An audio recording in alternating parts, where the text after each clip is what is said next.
I broke up with Juliana 3 weeks ago. It was one of those breakups where nothing is ever going to be the same after.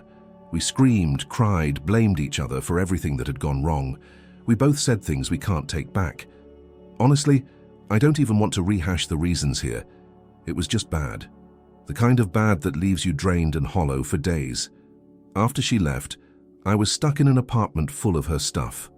Clothes in my drawers, shampoo bottles in the shower, even a pair of sneakers she used to wear to the gym we never went to. Everywhere I looked, I saw little reminders of a relationship that had completely fallen apart. I wasn't trying to be cruel. I just needed it all gone so I could breathe again. From the start, I told her, "Come pick up your things, please." She always replied with, "Yeah, I'll get them." But nothing ever happened. Days turned into weeks, and still her stuff was there like a ghost I couldn't get rid of. I even offered to bring it to her multiple times.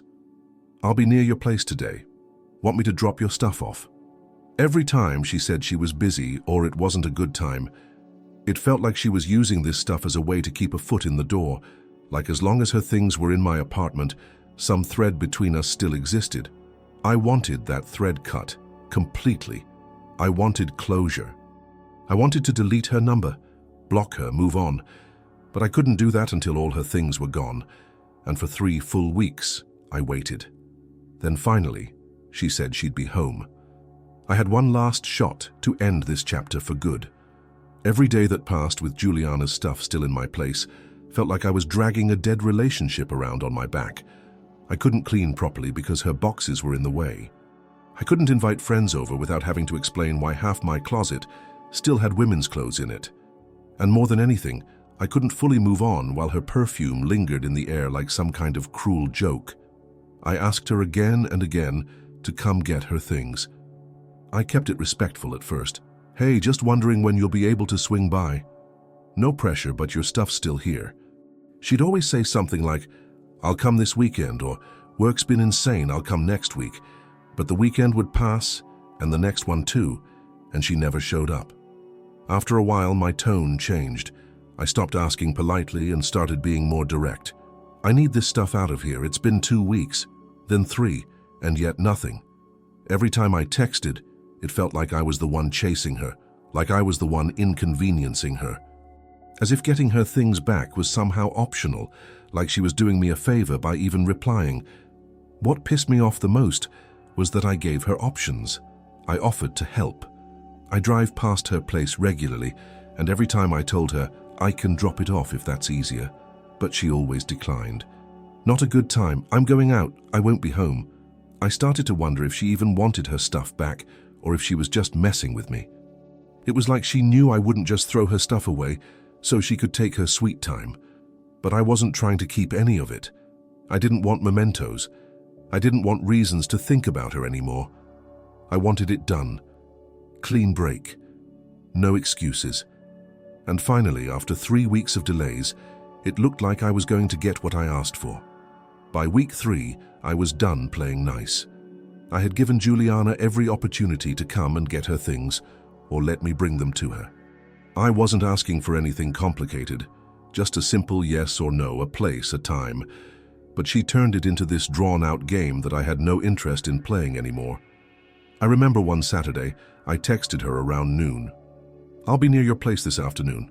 Want me to drop your stuff off?" She replied 2 hours later with "Can't today, going out with friends." Fine. Another time I asked if I could leave her things with her roommate. She said no. She didn't want her roommate involved.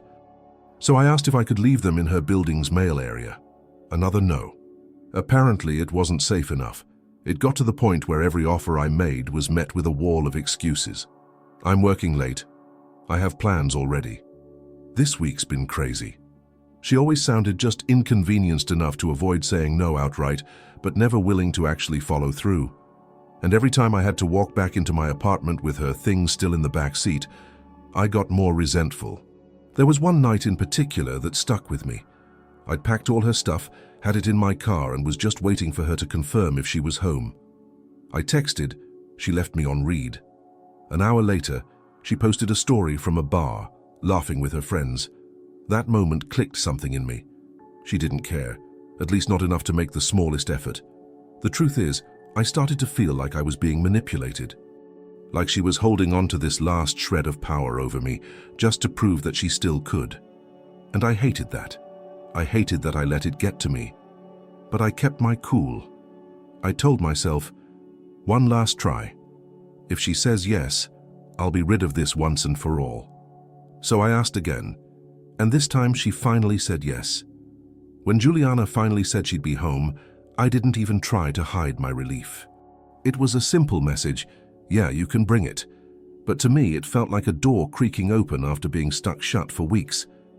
I immediately went to my room and started packing everything into bags. Clothes, makeup, chargers, random hair products I didn't even recognize.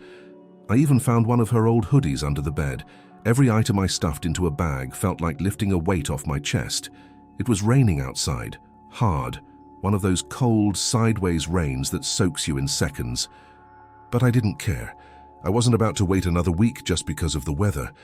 I loaded everything into the trunk, double-checked the address, and hit the road. My windshield wipers were working overtime, but all I could think about was finally closing this chapter.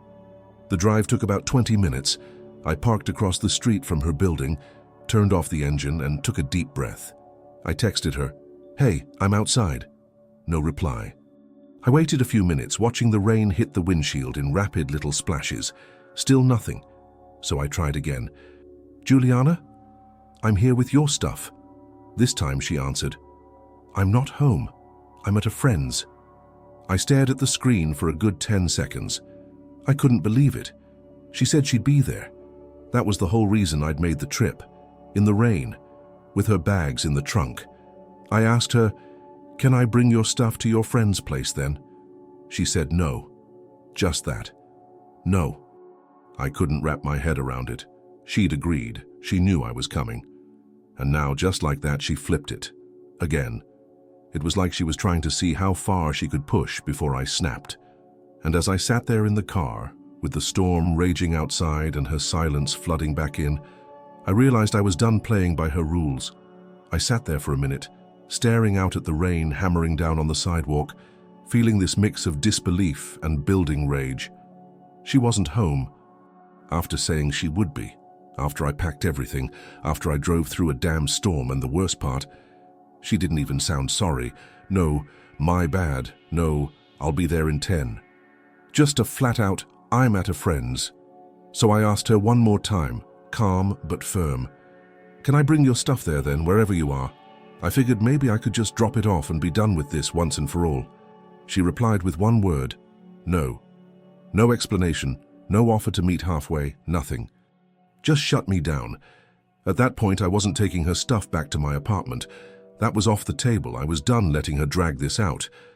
I looked around, searching for a dry spot. Her building didn't have a lobby or a sheltered porch, just a locked front door and a trash bin off to the side. I got out of the car, rain soaking through my hoodie in seconds. Walked up to the wheelie bin to see if I could toss her bags in there, just to keep them covered. But as soon as I lifted the lid, the smell hit me. Rotting food, something wet and sour, flies buzzing around even in the rain. No way. So I made a judgment call. I put her stuff behind the wheelie bin, tucked between it and the wall so it wasn't visible from the street. I figured wet was better than filthy. At least there, no one would grab it, and she'd see it when she got back. I took a step back, looked at the soaked bags, and honestly, I didn't even feel bad. I was cold, soaked to the bone, and sick of being strung along. I got in the car and drove off without a second thought. It felt final, like I had just dropped off the last piece of her that was still in my life. The drive home was quiet. No music, no calls, just the sound of rain pounding the roof and the hum of the tires on wet pavement. I felt oddly calm, not satisfied, not angry, just done. Like I had finally closed a chapter that should have ended weeks ago. I hadn't even been home for 10 minutes when my phone buzzed. It was her. "Just take my stuff back to yours, I'll come get it next week." That one message hit me like a slap, like she had the audacity to make demands after everything, after flaking on me again, after refusing every offer to help, after wasting my time in the pouring rain. My patience snapped. I replied immediately, "I left it behind the wheelie bin at your place." It took her all of 15 seconds to respond. In the rain, then came a string of texts, each one angrier than the last. "You're such a dickhead. What the fuck is wrong with you? You could have just taken it back like I asked." I stared at the screen, watching the insults roll in. My fingers hovered over the keyboard, but I didn't bother getting into it. I sent one final message. "Your stuff is at your place. Don't try to contact me again." Then I blocked her number. I didn't feel victorious. I didn't feel guilty either. I felt like I'd finally shut a door that had been left open just long enough for a storm to come rushing in. She had 3 weeks to get her things. 3 weeks of me being patient, accommodating, even generous. And when I finally drew the line, I became the villain. I tossed my phone on the couch and sank into it, dripping wet but weirdly lighter. Her chapter in my life was closed, sealed, and I wasn't looking back.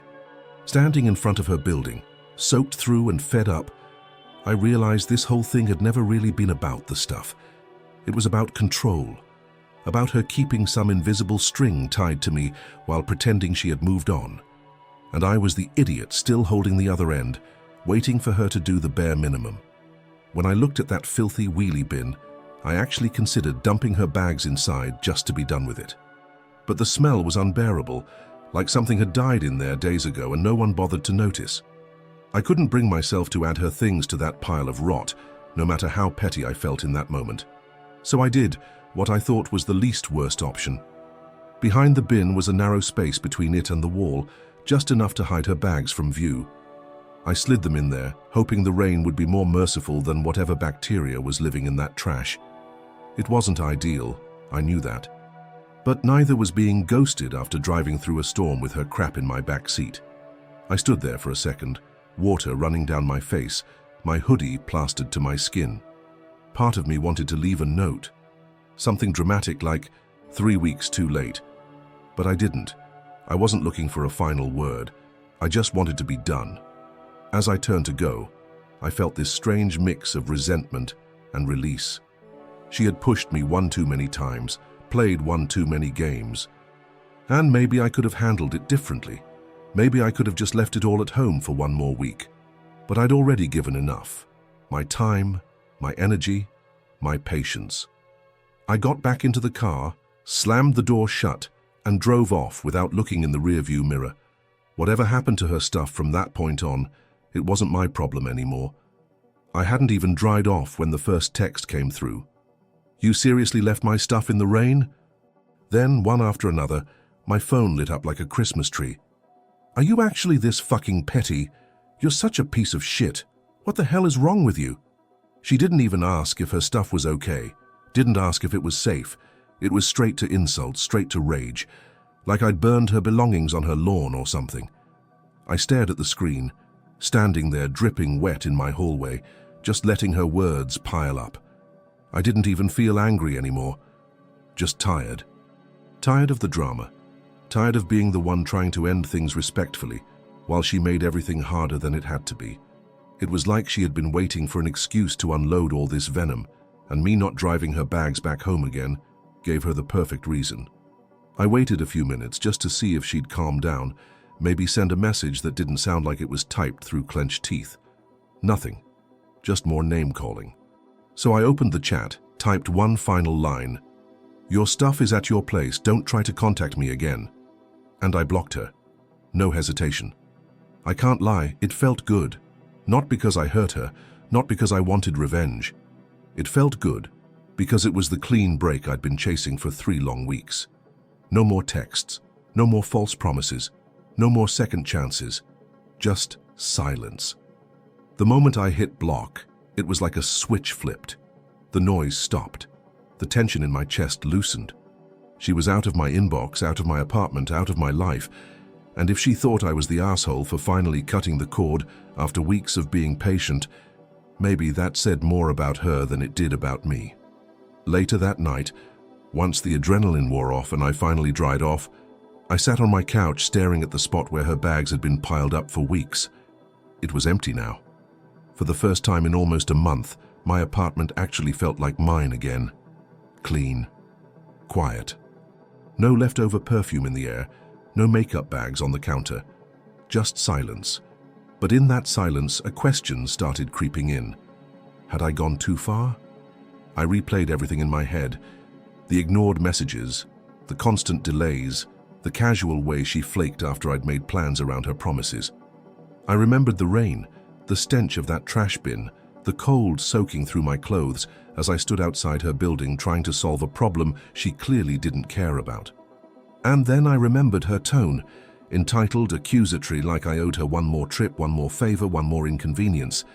Still, I couldn't help but wonder, should I have just sucked it up and brought her stuff back? Waited another week like she asked? Was it worth all this just to prove a point? But then again, how many more weeks would it have been? Would she actually have come to get it next time? Or would I still be sitting here staring at her crap, waiting for her to care as much as I did about ending this properly? I didn't leave her stuff in the middle of the street. I didn't dump it in the trash. I made sure it was at her place, out of sight, reasonably protected. I'd made compromises, I'd offered help. I'd been more patient than most people would be in my shoes. So yeah, maybe it wasn't perfect. Maybe the rain wasn't ideal. But I was done letting someone else's chaos leak into my life. Still, I couldn't help but sit there, staring at that blank space on the floor, wondering if the clean break I wanted had come at the cost of doing the right thing. So that's it. That's the full story. We broke up. It was messy. I asked Juliana, over and over, to come get her things. I offered to bring them to her. I waited 3 full weeks. She kept brushing it off, making excuses, delaying. When she finally said she'd be home, I believed her. I packed up everything, drove in the rain, showed up like I said I would, and she wasn't there. She didn't apologize. She didn't offer a backup plan. She didn't even care that I was standing outside in a storm with her stuff in my trunk. Just told me no, like I was the one being unreasonable. So I left her things behind the bin at her place. Not in the trash, not thrown out, just somewhere she'd find them. And when she flipped out, insulted me, screamed through her texts, I sent one final message and blocked her. Done. Now part of me feels justified. I did what I could. I tried, more than once. I wasn't out to hurt her. I just wanted her stuff gone. But part of me also keeps hearing her voice in those texts. The shock, the anger, the betrayal, and I wonder, did I take it too far? I didn't want to be petty. I didn't want revenge. I just wanted closure. But maybe the way I went about it was harsh. Maybe I should have waited one more time. Maybe wet clothes weren't worth the final word. Or maybe I gave her more chances than she ever gave me. I don't know. So now I'm asking you, was I the asshole for leaving her stuff in the rain after she told me she'd be home? Let me know what you think. Be honest.